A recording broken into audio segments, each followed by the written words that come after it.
facet of rapid learning network is a good knowledge repository. And this is really critical to a minimum viable upward spiral, because you need a quality database of meetings that have happened, of events that have occurred, of proposals that have been made, conflicts that have happened, and how everything was resolved. So that if someone comes into the network later, they'll understand what happened before then.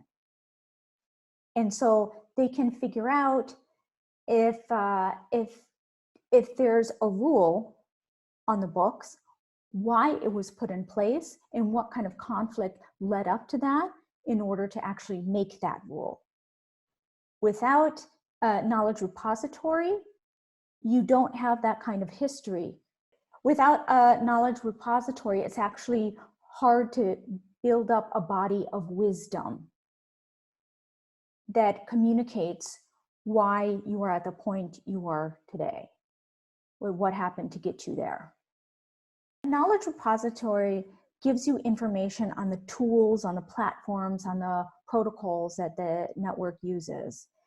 And the most important part of a knowledge repository is actually having one. That is the most important part, just making sure that all the information, all the meeting notes and videos and the decisions are there. And the next most important is to organize it in a way that's actually useful for people, say, for example, to orient new people who are just joining. And in the near future, we will see knowledge repositories that are much more advanced, that give much more contextual information about the network, so that, say, a 50-year-old computer programmer will see the information in a much different way than, say, a 7-year-old might. The knowledge repository can actually present information very differently to different groups of people.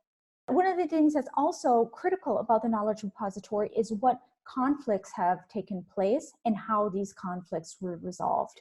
So what that can do is give you something like a legal library where you have a history of how the network deals with certain events.